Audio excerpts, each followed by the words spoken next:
Benefits available to senior citizen. दोस्तों, senior citizen को मिलने वाले क्या क्या बेनिफिट है वो इस वीडियो में हम डिस्कस करने वाले हैं। सबसे पहले हम आपको बता दें सीनियर सिटीजन की डेफिनेशन क्या होती है, कौन सा व्यक्ति सीनियर सिटीजन की परिभाषा में आता है। अगर आपकी एज 60 साल या उससे कम है तो आप एक नॉर्मल टैक्स पेयर कहलाएंगे, आप सीनियर सिटीजन नहीं हैं।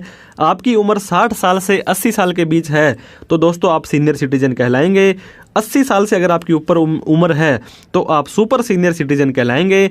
पिछले साल से ही इनकम टैक्स डिपार्टमेंट ने एक न्यू कैटेगरी और डिफाइन कर दी थी, जिनकी उम्र 75 साल से ज़्यादा है वो स्पेसिफाइड सीनियर सिटीजन कहलाएंगे। आगे हम डिस्कस करेंगे दोस्तों सेक्शन 194P जो कि स्पेसिफाइड सीनियर सिटीजन की बात करता है। एक बात और दोस्तों मैं बताना चाहूँगा, अभी जो फाइनेंशियल ईयर 22-23 चल रहा है जो कि 31 मार्च 2023 को ख़त्म हो जाएगा, इस साल के दौरान दोस्तों कभी भी आप 60 साल या 80 साल की उम्र प्राप्त कर लेते हैं तो उस फाइनेंशियल ईयर के लिए आप सीनियर सिटीजन या सुपर सीनियर सिटीजन कहलाए जाएंगे। सबसे पहले दोस्तों हायर एग्जम्पशन लिमिट, आपको पता होगा अभी जो बजट आया था 2023 का वो नेक्स्ट फाइनेंशियल ईयर के था, 2024 के लिए था। अभी जो हम फाइनेंशियल ईयर 22-23 की रिटर्न भरेंगे उसके लिए हम यहाँ पे डिस्कस कर रहे हैं, जिसे कि असेसमेंट ईयर 23-24 भी हम यहाँ पे बोल सकते हैं। अगर एक व्यक्ति जो नॉर्मल टैक्स पेयर है, जैसे हमने बात की थी 60 साल से कम है, तो 2.5 लाख रुपए उसके लिए मिनिमम एग्जम्पशन लिमिट है। सीनियर सिटीजन के लिए 3 लाख रुपए, सुपर सीनियर सिटीजन के लिए ये 5 लाख रुपए है। तो ये लिमिट क्या कहती है दोस्तों, आपको ITR भरनी मैंडेटरी हो जाएगी। आपको टैक्स देना है नहीं देना है, TDS कटा है नहीं कटा है वो अलग मैटर होता है, लेकिन ये जो एग्जम्पशन लिमिट है दोस्तों, क्योंकि आपको पता होगा सेक्शन 87A की रिलीफ भी मिलती है, 12,500 का टैक्स भी आप इसमें जो है छूट ले सकते हैं। लेकिन अगर आपकी ये लिमिट क्रॉस होती है तो आपको ITR भरनी मैंडेटरी हो जाएगी। इसके बाद में इनकम टैक्स का एक एडवांस टैक्स का दोस्तों फॉर्मूला, एक वो तरीका है, एक टैक्स इकट्ठा करने का एक फॉर्मूला इनका है पे एज यू अर्न। जैसे ही आप कमा लेते हो वैसे ही हमें टैक्स चाहिए। तो इसके अंदर दोस्तों अगर आप एक सीनियर सिटीजन है, नॉर्मल तो क्या है, अगर आपका 10,000 से ज़्यादा का टैक्स बनता है तो उस टैक्स को आपको 4 टुकड़ों के अंदर दोस्तों इंस्टॉलमेंट के अंदर भरना पड़ता है। तो वो आपको भरना है, जिसे कि आपको सेक्शन 207 बोलता है इनकम टैक्स का, आपको ऐसा काम करना है। लेकिन अगर आप एक सीनियर सिटीजन हैं, सुपर सीनियर सिटीजन हैं और आपकी PGBP से इनकम नहीं आती है, अगर आपका बिजनेस या प्रोफेशन नहीं है, आप सीनियर सिटीजन हैं, आपका टैक्स 10,000 से ज़्यादा भी बनता है तो भी आपको टैक्स है एडवांस में नहीं भरना है, तो आपको इसके अंदर ये राहत दी गई है। तीसरी बात करते हैं दोस्तों स्टैंडर्ड डिडक्शन। स्टैंडर्ड डिडक्शन अभी बजट के अंदर भी काफ़ी कंफ्यूजन चल रहा था कि किसे स्टैंडर्ड डिडक्शन मिलेगी किसे नहीं मिलेगी। तो न्यू टैक्स लैब और ओल्ड टैक्स लैब में दोनों के अंदर ही 50,000 रुपये की स्टैंडर्ड डिडक्शन मिलेगी। दोस्तों ये फाइनेंशियल ईयर 23-24 की बात हम कर रहे हैं। अभी जो हम रिटर्न भरेंगे वो फाइनेंशियल ईयर 22-23 की रिटर्न भरेंगे, उसके लिए अगर आप ओल्ड टैक्स लैब में रहेंगे तभी आपको ये डिडक्शन मिलेगी। तो आपको पता होगा बहुत सारे पेंशनर को, बहुत सारे सीनियर सिटीजन को पेंशन की इनकम आती है। अगर लेट्स सपोज उनको 3.5 लाख रुपये पेंशन की इनकम आती है तो 50,000 रुपये की स्टैंडर्ड डिडक्शन वो ले सकते हैं, तो 3 लाख रुपये उनकी इनकम रह जाएगी। 3 लाख रुपये इनकम रहने के बाद में उनकी जो बेसिक एजम्पशन लिमिट है वो क्रॉस नहीं कर रही है, तो ना तो उन्हें ITR भरनी पड़ेगी ना ही उन्हें कोई टैक्स देना पड़ेगा। तो अगर आपकी सैलरी या पेंशन की इनकम आती है तो आप स्टैंडर्ड डिडक्शन का बेनिफिट ले सकते हैं। हालांकि ये डिडक्शन जो है नॉर्मल टैक्स पेयर को भी मिलता है, लेकिन सीनियर सिटीजन भी इनका फायदा जो है उठा सकते हैं। अब हम बात करते हैं FD के इंटरेस्ट की। अगर आप बैंक के अंदर, पोस्ट ऑफिस के अंदर FD करवाते हैं दोस्तों, FD ही एक सहारा होता है सीनियर सिटीजन का। बहुत सारे लोग हैं FD से सर्वाइव कर रहे हैं, उसके इंटरेस्ट से सर्वाइव कर रहे हैं। तो आपको पता होगा तो लगभग हर बैंक और पोस्ट ऑफिस आपको एक्स्ट्रा ब्याज मिलता है, 0.5% तो एक्स्ट्रा मिलता ही मिलता है। कुछ बैंक्स जो है आपको ज़्यादा भी ब्याज दे सकते हैं, तो आपको बैंक से कन्फर्म करना है कि आपको सीनियर सिटीजन की कैटेगरी में कितना एक्स्ट्रा ब्याज वो देने वाले हैं। अब हम बात करते हैं दोस्तों सेक्शन 80TTB के बारे में। हमने FD के ऊपर तो बात कर ली, बहुत सारे जो सीनियर सिटीजन हैं FD पर सर्वाइव करते हैं। FD के जो दोस्तों उनको ब्याज मिलता है, FD के ऊपर जो भी कमाई करेंगे वो भी इनकम टैक्स डिपार्टमेंट ने आपको माफ़ कर रखा है अप टू 50,000 रुपीज़, 50,000 रुपये तक का ब्याज। अगर आपका FD से आता है, RD से आता है, सेविंग से आता है, इन सब को मिलाकर के आप दोस्तों 50,000 रुपये के जो टैक्स की छूट ले सकते हैं। मैंने आपको बताया था 50,000 रुपये सैलरी डिडक्शन, 50,000 रुपये ये, और 1 लाख रुपये आपकी जो वो रहती है दोस्तों 3 लाख रुपये बेसिक एजम्पशन लिमिट है। नॉर्मल टैक्स पेयर के लिए सेक्शन 80TT-A में 10,000 रुपये ओनली सेविंग ब्याज है, लेकिन सीनियर सिटीजन के लिए 80TT-B के अंदर सेविंग प्लस FD दोनों का इंटरेस्ट 50,000 रुपये तक आपको टैक्स फ्री हो जाता है। इसके बाद में फॉर्म H दोस्तों, अगर आप चाहते हैं कि आपकी जो इनकम है मिनिमम एग्जम्पशन लिमिट से कम है, 3 लाख रुपए से कम है, या सुपर सीनियर सिटीजन के लिए 5 लाख से कम है, और FD का आप कोई कमाई कर रहे हैं, इसके अलावा कोई और भी कमाई कर रहे हैं, तो आप फॉर्म 15H भर सकते हैं। 15H भरने के बाद क्या होगा, जो बैंक आपको FD का इंटरेस्ट देगा उसके ऊपर TDS नहीं काटेगा। TDS नहीं काटेगा तो आपको ITR भरनी जरूरी नहीं हो जाएगी। साथ में ही दोस्तों आपको जो है उसका रिफंड लेने का भी झंझट नहीं पड़ेगा। वैसे तो नॉर्मल टैक्स पेयर के लिए जो फॉर्म है ये 15G है, और सीनियर सिटीजन के लिए जो फॉर्म है ये 15H है।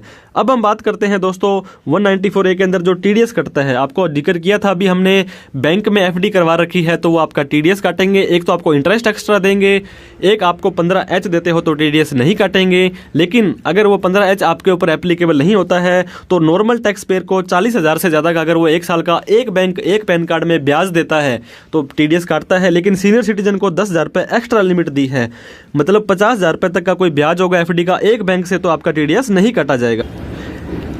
तो इसके साथ में हमने पहले डिस्कस कर लिया दोस्तों फॉर्म H। अगर आप चाहते हैं कि TDS ना कटे आपका तो फॉर्म 15H दे सकते हैं। अगर 15H भी नहीं देना चाहते हैं तो आपको डिफरेंट बैंक्स में FD करवानी है, ताकि वहाँ का जो आपका इंटरेस्ट है हर बैंक का 50,000 रुपये या उससे कम बने, तो कोई भी बैंक आपका TDS है नहीं कटेगा। अब हम बात करते हैं दोस्तों सेक्शन 80DDB। कुछ स्पेसिफाइड डिसीज़ होती है, भगवान ना करे किसी को ऐसी कोई बीमारी हो, लेकिन अगर आप मेडिकल ट्रीटमेंट कराते हैं स्पेसिफाइड डिसीज़ का, कैंसर, HIV, न्यूरोलॉजिकल डिसीज, कोई भी ऐसी डिसीज है दोस्तों, तो उसके लिए अगर आप नॉर्मल टैक्स पेयर हैं, आप उसका खर्चा कराते हैं तो 40,000 की छूट मिलती है। लेकिन सीनियर सिटीजन को ये जो छूट है वो 1 लाख रुपए की यहाँ पे इनकम टैक्स डिपार्टमेंट के द्वारा दी जाती है। इसके बाद दोस्तों सेक्शन 80D आपको पता होगा, हेल्थ इंश्योरेंस। बहुत ही अच्छा सेक्शन इन्होंने बना रखा है। आपको अपने हेल्थ की चिंता करनी है क्योंकि हेल्थ इज़ वेल्थ। अगर आप प्रीमियम पेड करते हैं तो नॉर्मल टैक्स पेयर को 25,000 रुपये की छूट मिलती है। अगर आप सीनियर सिटीजन है तो 50,000 रुपये की छूट सेक्शन 80D के अंदर आपके द्वारा चुकाए गए हेल्थ इंश्योरेंस की आप ले सकते हैं। अगर आप नॉर्मल टैक्स पेयर हैं और आपके पेरेंट सीनियर सिटीजन हैं और उन दोनों की 50,000 प्लस 25,000 रुपये 75,000 रुपये तक की छूट दोस्तों आपको मिल जाएगी। इसके बाद में बात करते हैं पेपर फॉर्म ITR।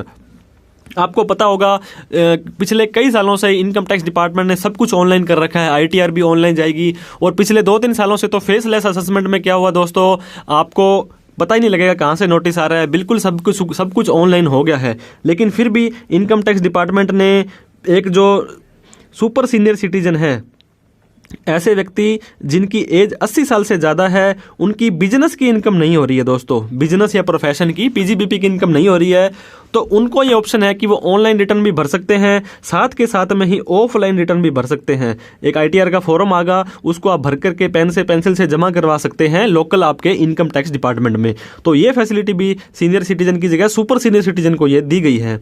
इसके बाद नो इनकम टैक्स स्क्रूटनी। दोस्तों आपको पता होगा एक बार स्क्रूटनी में केस खुल जाता है तो डिपार्टमेंट क्या क्या इन्फॉर्मेशन मांगता है, बहुत परेशान होना पड़ता है, मेंटली भी टॉर्चर होना पड़ता है। अगर आप सीनियर सिटीजन हैं और आपकी बिजनेस की इनकम नहीं आ रही है दोस्तों, क्योंकि बिजनेस के अंदर आपको पता होगा बहुत सारे फेक खर्चे क्लेम किए जा सकते हैं, तो यहाँ पे स्क्रूटनी आ सकती है। अदरवाइज बाकी किसी भी हेड के अंदर आप हो तो इनकम टैक्स की स्क्रूटनी सीनियर सिटीजन को नहीं आने वाली है।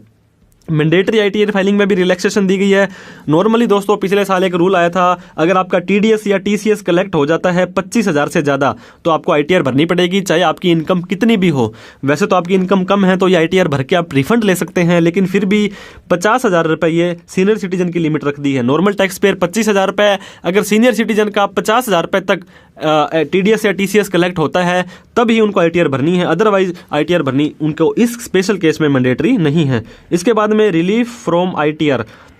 हमने स्टार्टिंग में जब सीनियर सिटीजन की बात की थी दोस्तों, डेफिनेशन की, senior citizen, special senior citizen और specified senior citizen, super senior citizen, specified senior citizen. तो सेक्शन 194P बात करता है दोस्तों, ऐसा कोई व्यक्ति जो 75 साल से ज़्यादा है, उसका सिर्फ एक बैंक अकाउंट है और 2 ही तरह की इनकम आ रही है, इंटरेस्ट की इनकम और पेंशन की इनकम, वो भी उसी बैंक में आ रही है। तो वो उस बैंक को एक डिक्लेरेशन दे देगा कि सर मेरी पेंशन की और जो एफडी की जो ब्याज की इनकम है वो आप ही के बैंक में है, मेरा और कोई भी बैंक नहीं है, तो आपको इनकम टैक्स रिटर्न भरने की रिस्पॉन्सिबिलिटी नहीं है। दोस्तों उस बैंक की रिस्पॉन्सिबिलिटी है, जितना भी टैक्स बनता है वो आपका काटेगा, आपकी रिटर्न भरेगा, और ये डिक्लेरेशन आप इन फ्यूचर में भी कंटिन्यू रख सकते हैं, आपको बार बार देने की जरूरत नहीं है। तो वैसे तो ये बहुत कम लोगों को बेनिफिट मिलेगा इसका, लेकिन फिर भी अगर ऐसा कोई व्यक्ति है तो वो आप इस 194(p) का फायदा उठा सकते हैं। कैपिटल गेन के ऊपर टैक्स नहीं देना पड़ेगा दोस्तों। अगर आप रिवर्स मॉर्गेज के अंदर हैं, capital gain senior citizen case में ट्रांसफर करते हो residential property under reverse mortgage में, तो no capital gain arise central government की स्कीम है, बैंक को मॉर्गेज ये दिया जाता है। प्रधानमंत्री वय वंदना योजना के अंदर दोस्तों आप LIC में कोई खुलवाते हैं, यह सिर्फ सीनियर सिटीजन के लिए ही फैसिलिटी अवेलेबल है। 1.5 लाख से 15 लाख रुपए तक करा सकते हैं, और इसके साथ में दोस्तों इसमें आप लोन की फैसिलिटी भी ले सकते हैं। इसके अलावा कुछ ऐसे बेनिफिट दोस्तों जो senior citizen, super senior citizen और नॉर्मल टैक्स पेयर 60 साल से कम वालों को भी मिलते हैं। आपको पता होगा 5 लाख रुपए तक कोई भी टैक्स नहीं देना है, क्योंकि 87A बोलता है जिस व्यक्ति की इनकम 5 लाख तक है उसको 12,500 का टैक्स माफ हो जाएगा।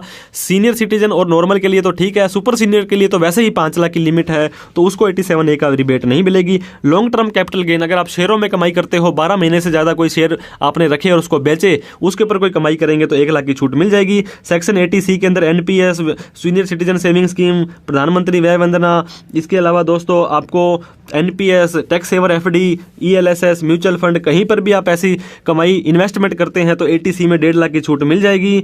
तो इस तरह से होम लोन, प्रिंसिपल, NSC, कोई भी दोस्तों जो छूट जो नॉर्मल टैक्स पेयर को मिलती है वो तो सीनियर सिटीजन को वैसे भी मिलने ही वाली है। तो आशा करते हैं दोस्तों ये वीडियो आपको अच्छी लगी होगी।